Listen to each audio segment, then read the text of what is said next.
Opa.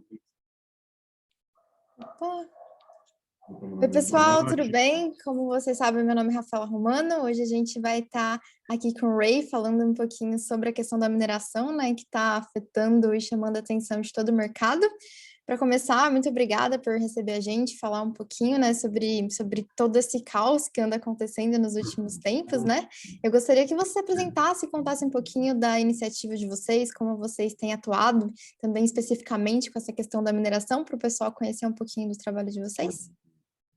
Claro, então, eu entrei para o mundo cripto em 2015, quando eu investi na primeira operação minha de mineração, né?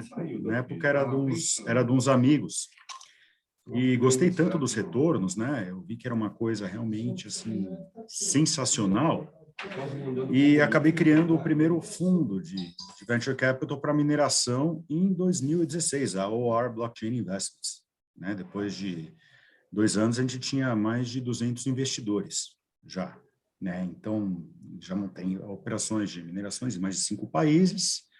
Hoje, me juntei com meus grandes amigos da Wise and Trust, né? Para fazer a empresa que a gente chama de Arthur, que é a nossa grande empresa de mining. E a gente hoje está minerando nos Estados Unidos, né? Bitcoin, sempre foi Bitcoin, né? A gente foca em Bitcoin porque é onde a gente tem a maior eficiência energética, eficiência dos aparelhos, já temos todos os contatos. E, bom, estou minerando já faz 6 anos, basicamente. Gosto muito, né? É o meu xodó aqui, a mineração no mundo de cripto. E acho que é um investimento muito bom. Obviamente, o mercado de mineração está mudando muito, muito, e hoje já é um investimento de classe institucional, né? A qualidade dos investidores que a gente tem é bem diferente hoje, né? Bancos, family offices, empresas de venture capital, então muda bastante, né? E está bem em pauta, né? Também.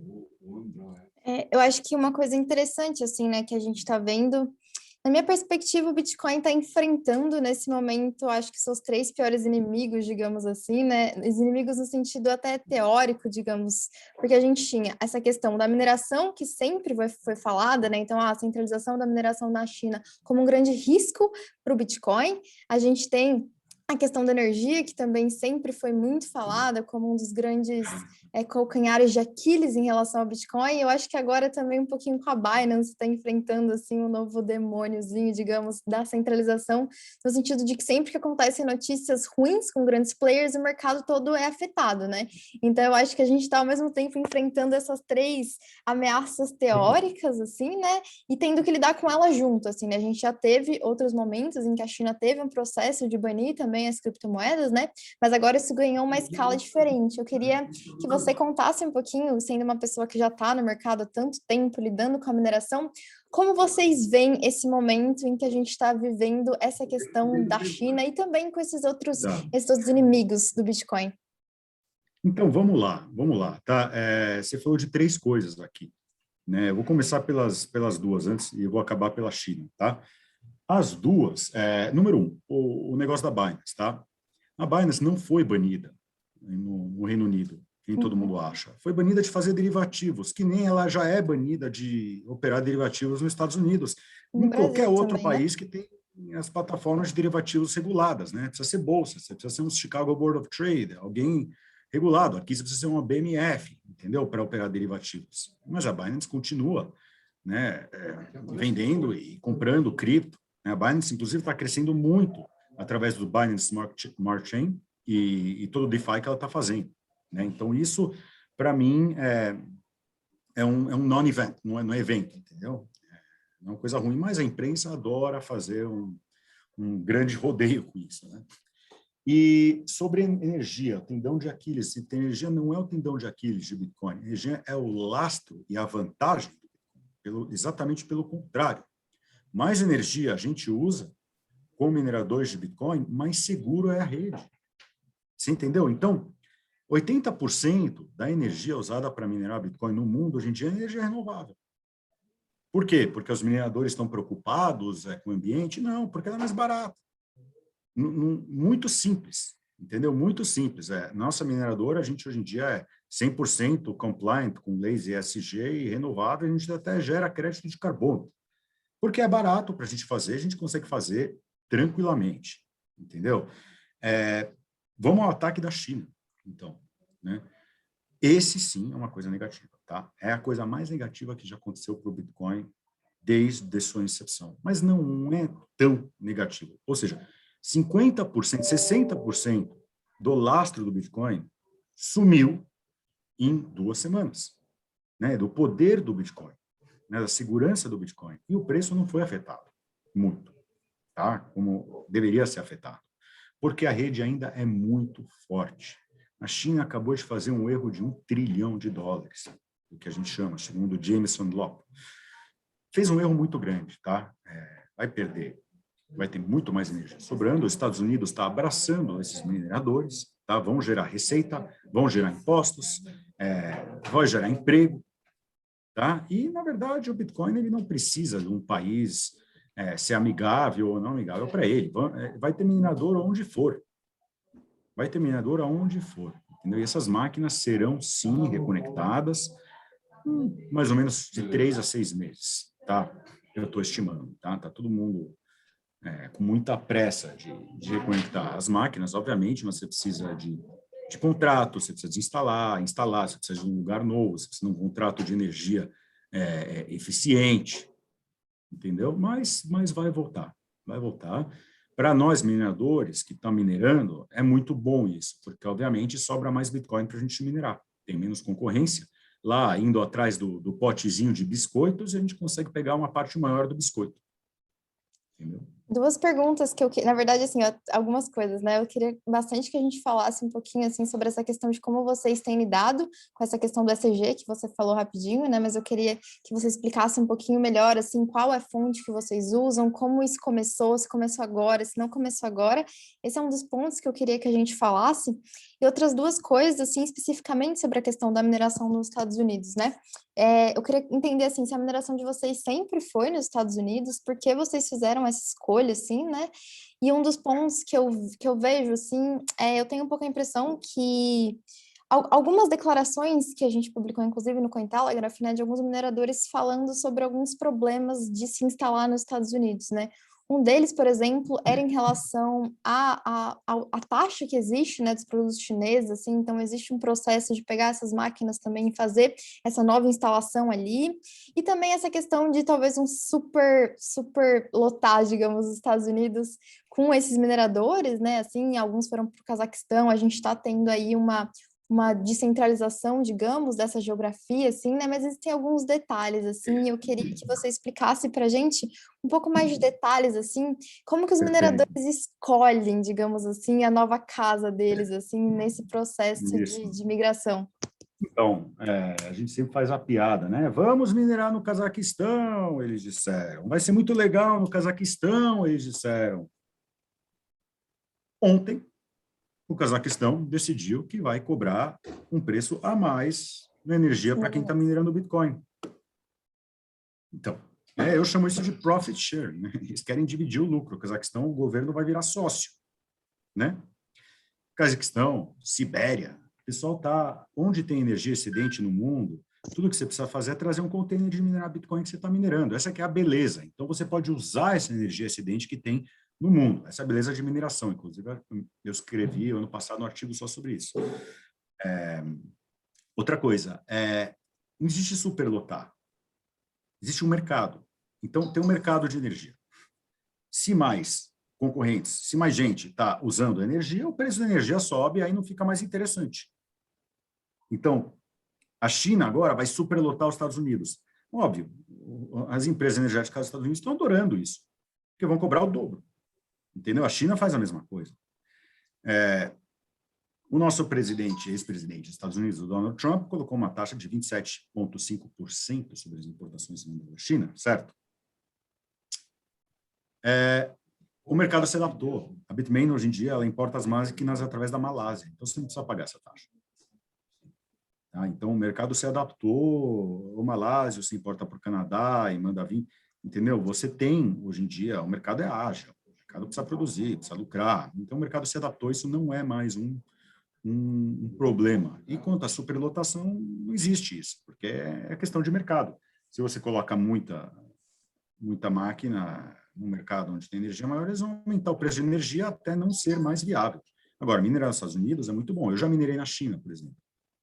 Os caras desligavam a máquina, né, durante 2, 3 meses. Por quê? Porque assim você não pode fazer nada, entendeu? Então, tinha 200 investidores me perguntando, pô, por que a gente não está minerando esse mês? Entendeu? Muito difícil.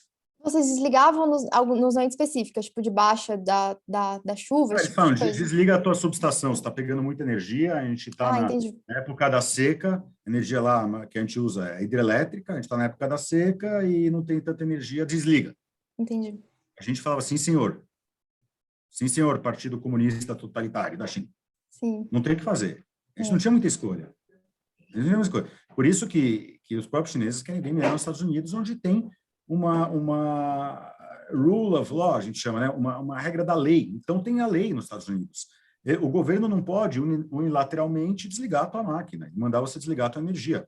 Ele vai ter que te processar, vai ter que ter um processo, entendeu? Você vai ter que se defender. É diferente. É bem diferente. Existe um Tudo isso argumento que eu li, assim, falando sobre esse processo, enfim, desse livre mercado, no sentido de que tá, então vai todo mundo para os Estados Unidos, talvez o preço da energia vai subir, enfim, e que isso pode causar uma pressão do aumento do preço do Bitcoin, já que o Bitcoin vai ficar um pouco mais caro de ser produzido, isso faria com que talvez os mineradores não estivessem tão dispostos, enfim, a vender os seus Bitcoins por um determinado preço, isso poderia exercer uma força de alta para o Bitcoin. O que que tu acha desse argumento? eu acho que não. Eu não, eu se conheço esse argumento, mas eu não gosto dele, até porque eu sempre digo, o mercado de Bitcoin, o mercado de mineração são mercados muito diferentes, tá? E até provou que 50% dos mineradores saíram, 60% saíram do sistema, o preço do Bitcoin não fez nada, tá? O estoque dos mineradores está esvaziado hoje, principalmente os mineradores chineses. Eles venderam todos os Bitcoins, que causou uma baixa de preço aí, venderam bem, para poder fazer as malas e criar liquidez para ir para outro país, obviamente, né? Só que os mineradores, eles precisam vender Bitcoin para pagar a despesa, tá? E principalmente os mais ineficientes. Agora, o Bitcoin com preço mais baixo do que estava antes, eles vão ter que vender os Bitcoins, o estoque deles de Bitcoin. Entendeu? Eu não acho que eles seguram para vender quando está baixo, e ele vende por necessidade, Uhum. tá? Vende realmente por necessidade.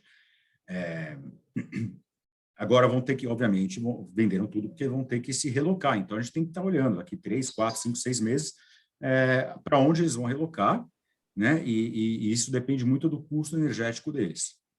Tá? Um cara com custo energético de 5 centavos quilowatt-hora vai ter um custo aí de $20 mil para produzir um Bitcoin, pelo menos. Então, se o cara tem, fora isso, os outros custos, $20, $25 mil, Bitcoin está 30 mil, não vai sobrar muita coisa para ele. Ele vai ter que vender para pagar os salários, para fazer a liquidez dele. Então, ele vai vendendo, normal, tá? Mas a venda dos mineradores, pontual, ela não causa uma baixa no Bitcoin, até porque tem muita gente comprando, muitos fundos que compram. Tá? Agora, o que causa uma baixa é quando o minerador começa a acumular. Ele acumula, depois vende tudo de uma vez. Que não tem acontecido. Desde fevereiro desse ano, não tem acontecido. Tá? Aconteceu agora por uma necessidade maior que eles tiveram. Uhum. Entendi.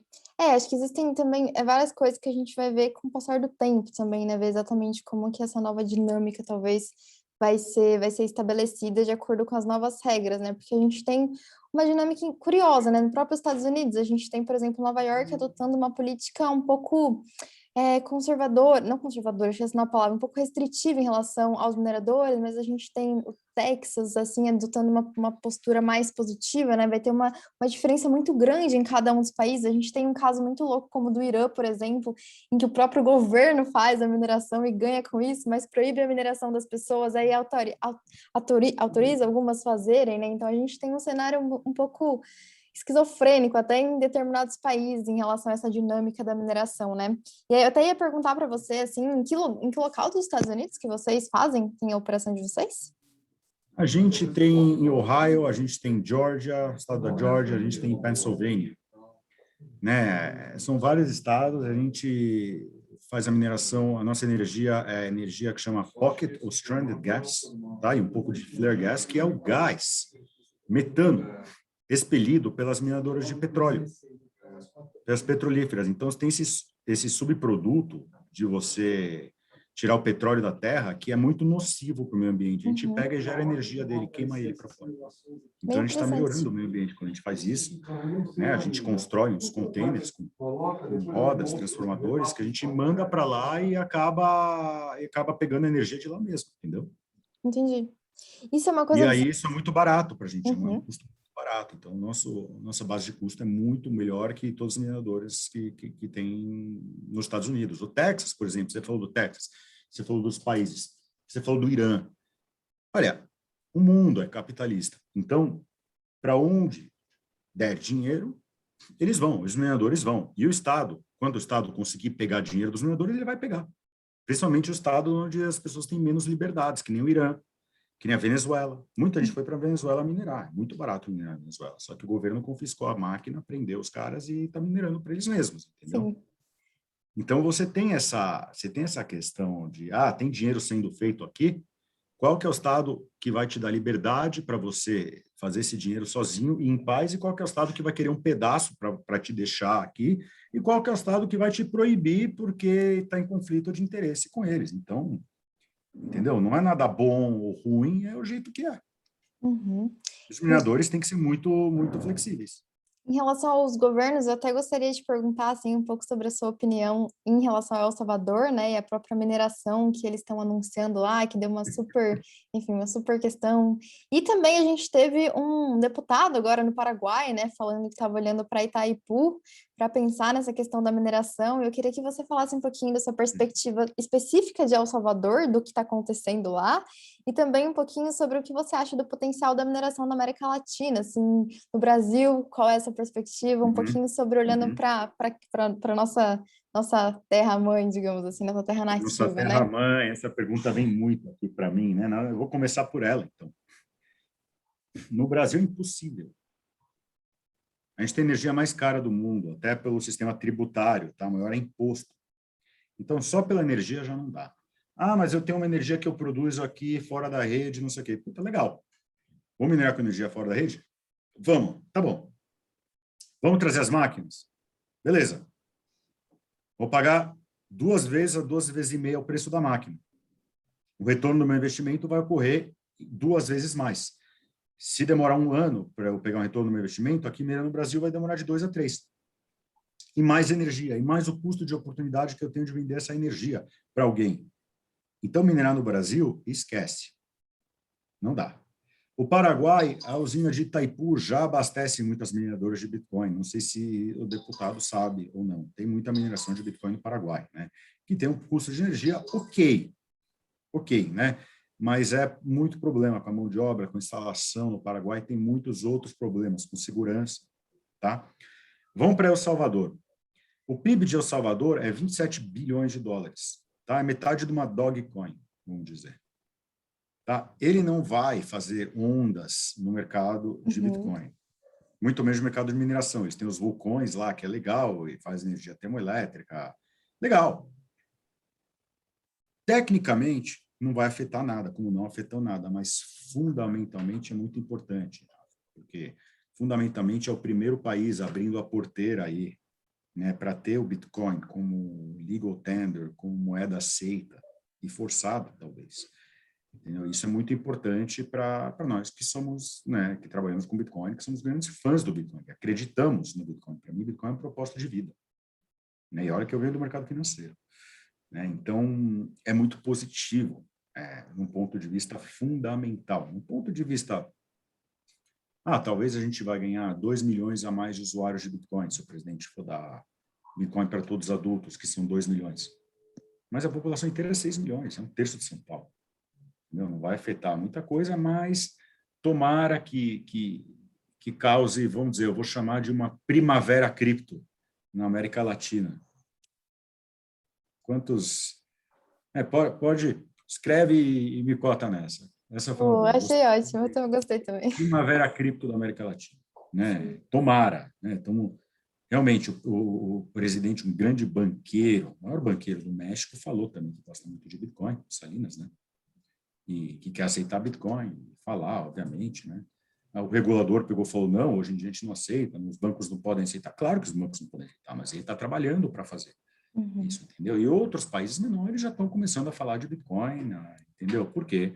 Porque Bitcoin é uma moeda, ela é firme, ela é volátil ainda, mas é firme, entendeu? Uma moeda fiduciária, principalmente de um país da América Latina, é perigo, é muito perigosa, entendeu? E eu realmente espero que esse movimento aconteça em alguns países antes do que em outros, entendeu? Tem vários outros países que mais precisam de Bitcoin, como a Venezuela, como, na minha opinião, a Bolívia, né, o Peru. Os países precisam muito, tá? E que estão longe ainda. Né? O Peru menos, mas a Venezuela, por exemplo, está muito longe, entendeu? Então, eles acabaram de emitir uma cédula de 1 milhão de bolívares, que vale que, R$ 3, R$ 4, entendeu? Imagina se alguém tivesse Bitcoin para proteger. E Bitcoin na Venezuela é proibido, né? Então, Bitcoin é realmente uma ferramenta de empoderamento do ser humano, ferramenta libertária, né?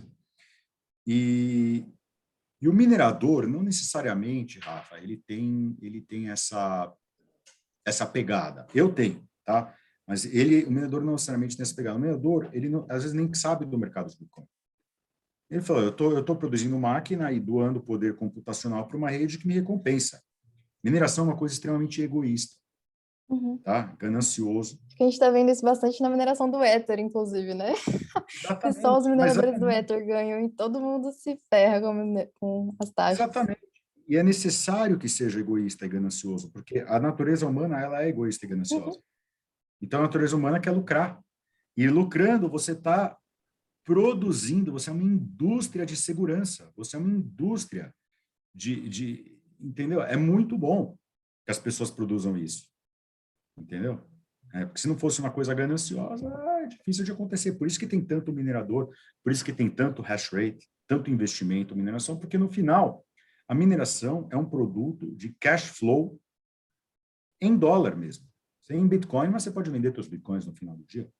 Ele vai produzir cash flow. Então, se o Bitcoin sobe, se o Bitcoin desce, ele vai continuar produzindo cash flow para o investidor. Então, o investidor agora está começando a olhar para a mineração muito mais sério. A gente está vendo outras formas de investir em mineração, outras estruturas, outra engenharia financeira. Você está vendo muita coisa na bolsa. A gente tem um plano de ir para a bolsa americana no começo do ano que vem. A gente está vendo isso no movimento. Essa é uma coisa interessante, assim, né? Que acho que talvez as pessoas ainda não tenham muita percepção, mas apesar da Coinbase ser a primeira, enfim, empresa nativa a ter a sua listagem direta, assim, a gente tem várias empresas, né, já relacionadas à mineração que estão já na bolsa, né? E permite esse Antes tipo da de Coinbase. Exatamente, bem antes da Coinbase, né? E permite essa exposição aos investidores, assim, né? É uma forma de diversificação da exposição em Bitcoin, né? Porque a gente tem uma correlação bem grande entre ações dessas empresas e com Bitcoin ainda, né? Mas eu acho que com o amadurecimento dessa empresa, desse setor, algumas outras coisas talvez tendam a acontecer, assim, eu não sei exatamente. Queria até que você me falasse um pouquinho sobre qual é a perspectiva que você tem, assim, para o desenvolvimento dessa indústria, porque acho que muita gente também tem a dúvida, né? Se vai acontecendo os halvings, aí o Bitcoin, a mineração vai ficando menos ou mais, até para explicar um pouquinho para as pessoas sobre essa questão.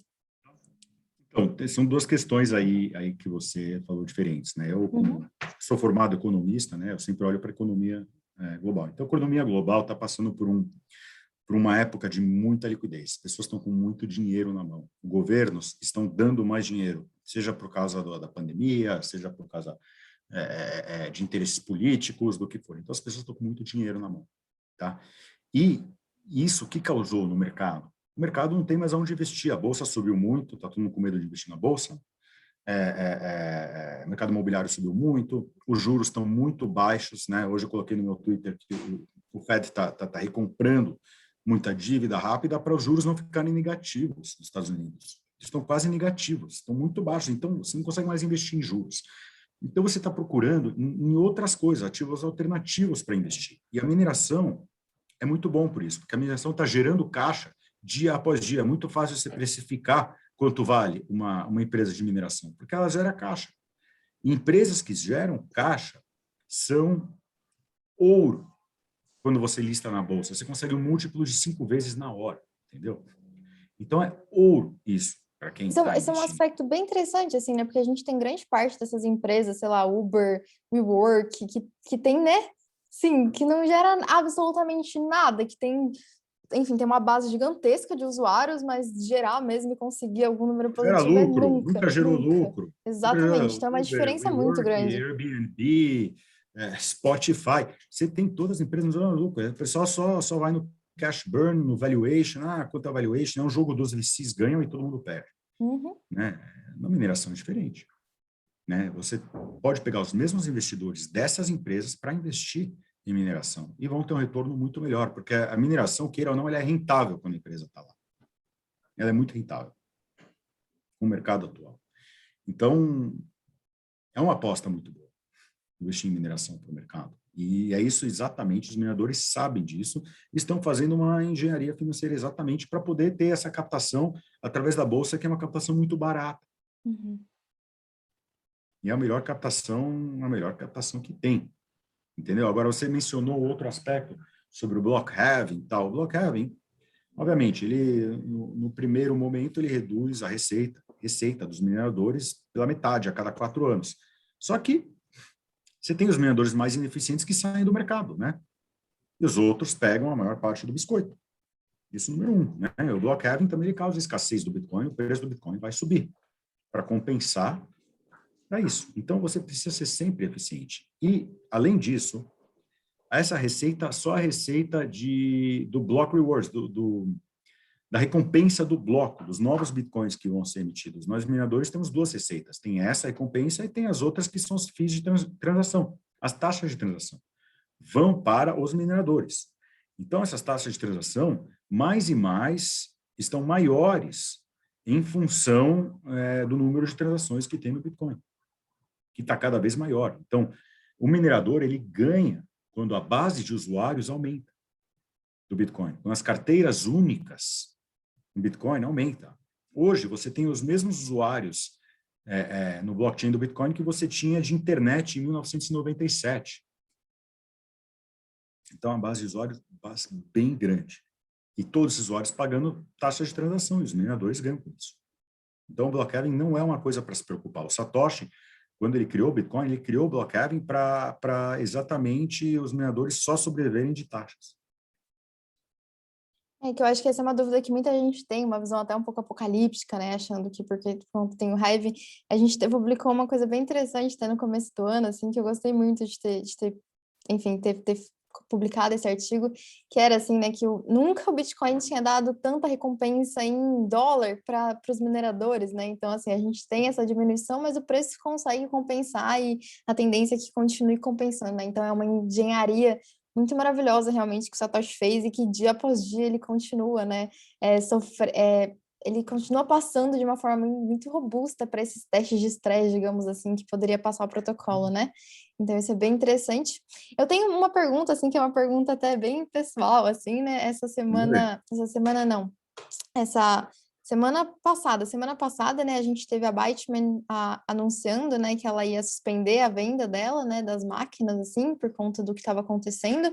Enfim, acho que não voltou ainda a vender outras máquinas. E aí eu fiquei muito com uma dúvida, assim, em relação a essa questão do monopólio, assim, que eles têm com as ASICs, assim, no mercado, né? A gente tem alguns outros players que são ali algum concorrente dela, mas existe uma centralização bem grande, né? E, enfim, existem também várias discussões sobre isso. E aí eu queria entender se vocês entendem essa questão como uma forma de estrangulamento do mercado ou não, assim, como é que vocês veem essa Olha, questão das máquinas? existe um oligopólio, né? A Bitmain é a maior, tá? Mas você tem a Bitmain, você tem a Avalon e você tem a WhatsMiner, né? Essas máquinas todas têm acordos para comprar os chips da Samsung e da TMC, Taiwan Microconductor. E são as produtoras de chips, tá? Mesmo chip que você tem na tua câmera do celular, por exemplo, tá? E que está em escassez pelo mundo. Eles fazem uma colusão de preço, né? Eu diria que eles fazem uma colusão. Tem gente que fala que são os preços do mercado das máquinas. Então, eles sempre determinaram quantos mineradores ganham ou deixam de ganhar. E a Bitmain parou de vender máquina para enxugar a oferta do mercado para as máquinas deles não derreterem de valor, só que não estão conseguindo enxugar essa oferta. As máquinas estão derretendo de valor porque você tem 50%, 60% das máquinas que agora estão sem ser usadas na China. Então, eles sempre são muito difíceis de negociar. Para você negociar com a Bitmain, você precisa de um contrato anual. Você tem que pagar 30% no começo e pagar mês a mês. Tá? Pagar mês a mês. Você perde um pagamento do mês, você pode perder o seu depósito de 30%. É terrível. Tá? Eles abusam mesmo porque podem, né? É capitalismo puro, até porque podem.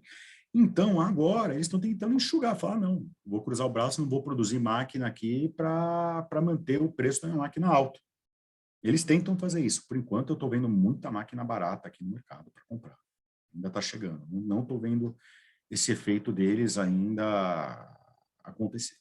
E chegando via mercado secundário, como é que é, já que eles não estão vendendo oficialmente? Mercado secundário, tem muito corretor, tem os mineradores que querem vender as máquinas deles. Então, o minerador, ele prefere, em vez de a máquina agora está metade do preço. Então, em vez dele esperar 6 meses até ir conectar, até fazer o contrato, até mandar as máquinas, tem um custo enorme, entendeu? Ele prefere vender e comprar daqui 6 meses num lugar novo. E isso normalmente é uma dúvida assim que eu tenho, né? Isso normalmente acontece meio que em contatos, assim, tem um mercado, acontece em marketplaces, como é que acontece essa negociação entre os mineradores? A magia acontece no Telegram. No Telegram? É No a Telegram. magia? Tem grupos de Telegram, tem corretores no Telegram. Aí você faz o contato, você mantém o contato. Tem gente que manda por e-mail, tem empresas que são só brokers de máquinas de Bitcoin. Entendeu? Interessante, eu nunca... Tem um grande mercado paralelo que se cria por causa disso. Tem outras empresas que têm os contratos anuais, mas não tem como pagar mês a mês. São de ajuda. E aí Tem todo eles o se mercado. juntam assim para conseguir fazer isso? Exatamente, a gente tem acordo Um pool quase. Exato, junta um pool, faz. Você cria mercados paralelos, né? Então, é muito interessante isso. E você, depois de alguns anos, você vai acabar conhecendo tudo. Claro. E aí você acha que, enfim, assim, essa questão, eu sempre tive essa impressão também, enfim, pelas publicações, que a Byteman era realmente bem difícil de lidar, assim, né? Ela, acho São que... impossíveis, são um saco. E aí tu acha que isso tende a disseminar o império deles, assim, e essas outras empresas aumentarem o share delas no mercado, não? Como é que tu vê essa questão? Eu ainda não entendo como não tem um produtor de ASIC americano, por exemplo. Entendeu? Vários tentaram. Antes tínhamos americanos, tínhamos israelenses, tínhamos noruegueses, né? Mas acontece que você tem uma escassez muito grande de chips. E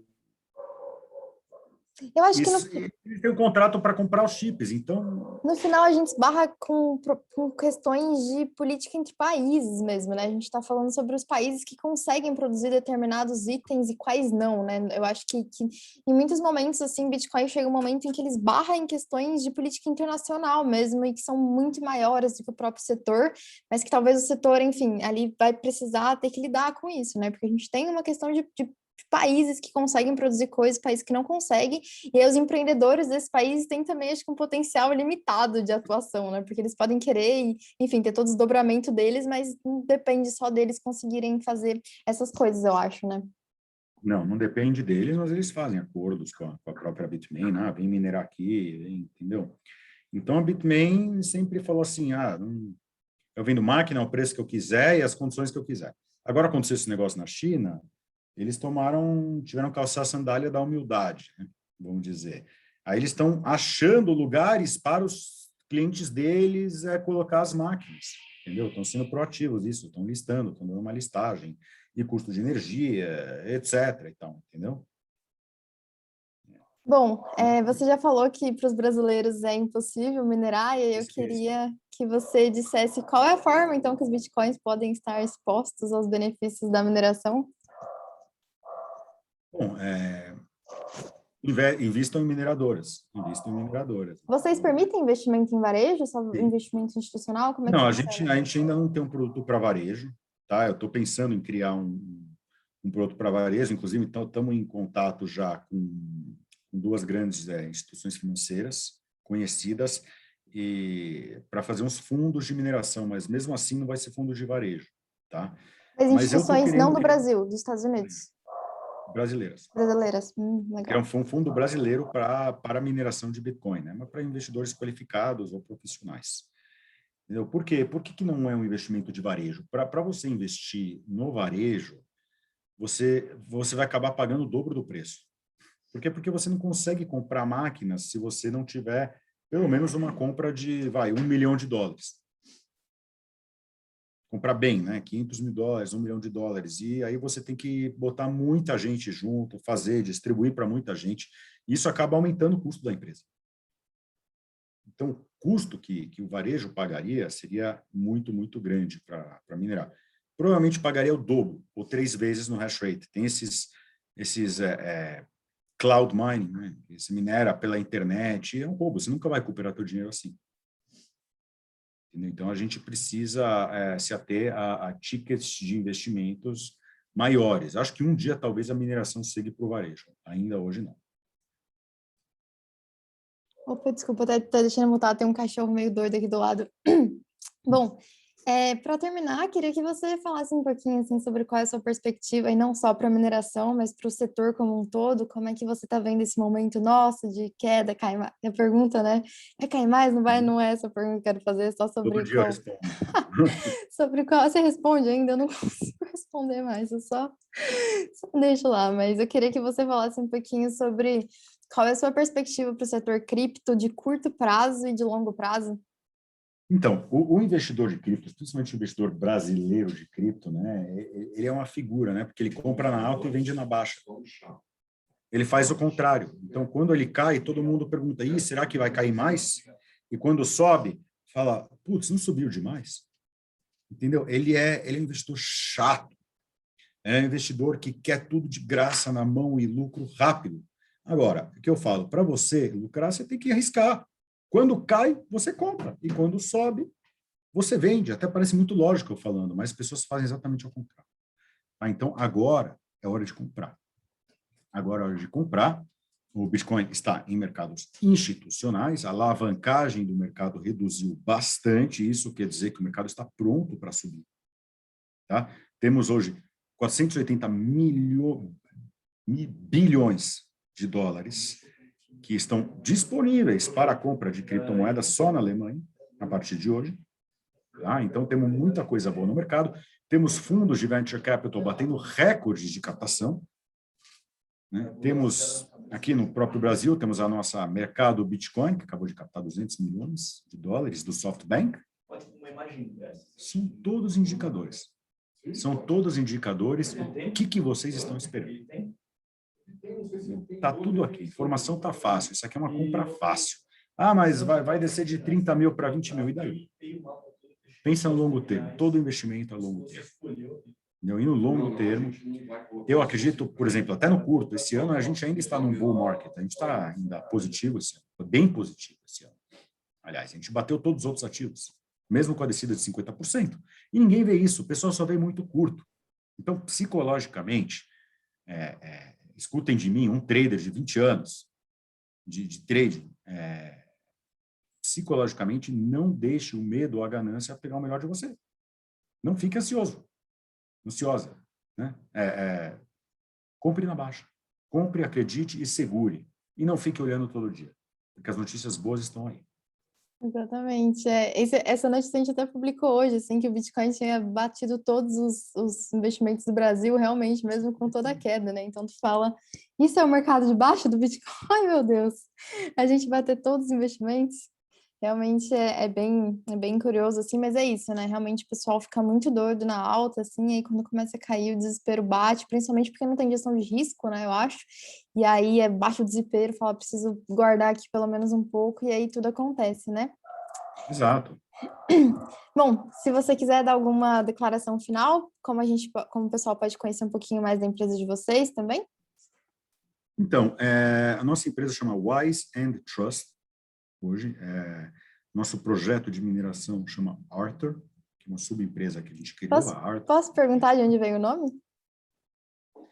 Do Arthur C. Clarke, Um grande escritor, cineasta, 2001, Odisseia no Espaço, fez vários outros filmes, né? Escreveu vários filmes. Então, era um cara que tinha a imaginação, sempre essa imaginação na ficção científica e na tecnologia. Que legal, que bom. Daí que veio. E a gente realmente está muito feliz fazendo isso. Nossa captação está boa, né? A qualidade dos nossos investidores estão mais altas agora, bem melhor. entendeu? 4 anos atrás eu batia na porta de um banco, ou de um family office, eles davam uma risada da minha cara, né? Para investir para o meu fundo, mas faz parte, né?